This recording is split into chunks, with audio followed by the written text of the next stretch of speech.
Hi, I'm Andy with Eco-Cha, and here we are with batch number 43 of the Eco-Cha Tea Club. And this month's batch is a traditional Lugu Oolong tea. And we called it a traditional Lugu Oolong tea because, of course, it's from the township of Lugu, the home of Dongding Oolong tea, on the south side of the township in a village called Xiaobantian, which is heavily populated with tea makers. And we discovered this tea maker and his tea farm through our favorite evening food vendor in downtown Jushan, who we frequently visit on our evening walks with our dog. And over a couple years of chatting, it was finally revealed that her husband has his own plot of tea, manages it himself, and processes it himself in their home tea factory, a very humble, small tea factory built into their three-sided traditional home. Pretty much the ideal of our source of tea in the sense of traditionally made oolong tea from Taiwan. So we were immediately intrigued and met the husband shortly after. He brought us a sample, and we were sold pretty much right away on the first taste of this particular batch, which is from Winter Harvest 2018. It's from an elevation of around 1,000 meters at the bottom of Dalun Shan, or Big Wheel Mountain, which is the beginning of the Shanlinxi High Mountain Tea growing region, just above Lugu.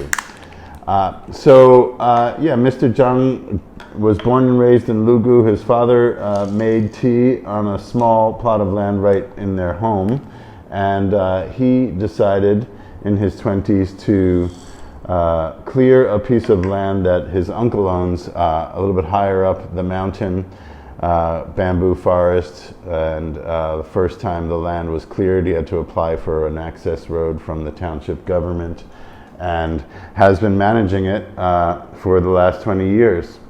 And he's committed to making a tea that he describes as a separate quality.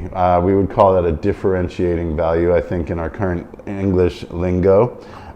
Basically, he's looking for something that's distinctly different from High Mountain tea and not exactly Dongding Oolong tea, at least not by the local competition standards.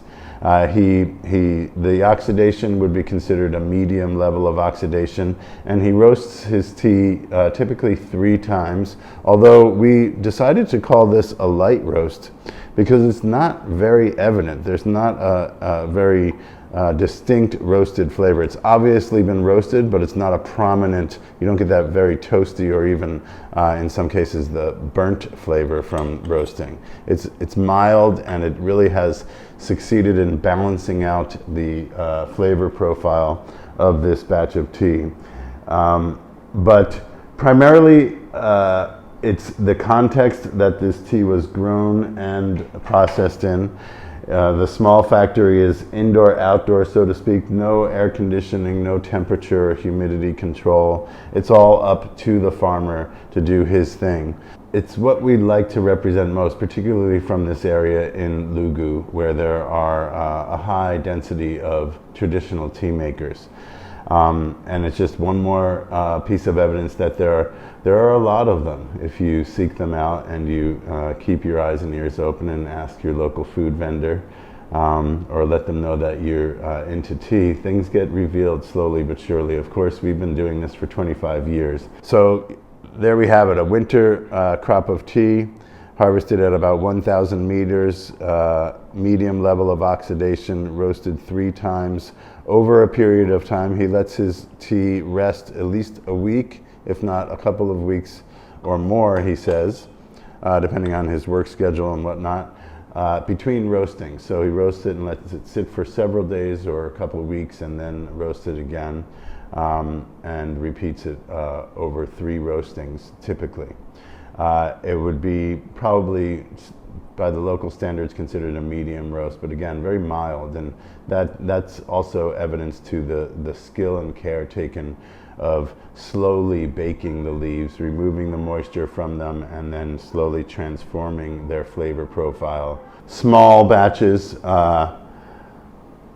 he can only handle a certain amount of tea in terms of his capacity at his home tea factory. So it's harvested in small amounts by hand. It's a really nice balance of freshness that's been maintained by being careful in the roasting process. There's still hints of foresty green or deep green vegetable. Yeah, fresh cut fruit wood, incredibly balanced. The color is light amber golden. It's not reddish, so the oxidation was skillfully done. There was no reddening, as they call it, of the leaves. There was sufficient oxidation, but not turning the nature toward a black tea, for example, keeping that kind of fresh oolong character intact. Some fruitiness, a hint of honey or flowery aroma in the nose coming through now. Really nice, smooth, thick texture to the tea water, so to speak. More and more I'm translating the Chinese word directly into English. They say cha shui in Chinese, or cha tang, tea soup. A viscosity to the water has to do with proper depletion of moisture and the original constituents in the leaves. It's just so satisfying, this balanced, mild character that isn't particularly like anything other than what it is itself. And to us, that's a finely made tea. Very happy to be sharing this batch with you this month. Batch number 43, a traditional Lugu Oolong tea from Xiaobantian, grown at the foot of Dalun Shan at about 1,000 meters, winter 2018. We're sure you're going to like it. Please let us know by leaving your comments at the bottom of our blogs. If you haven't yet, please subscribe to our YouTube channel and share the blogs when you think they are worthy and could be appreciated by others who don't get to read them yet. Thanks for being with us, and we'll see you next month.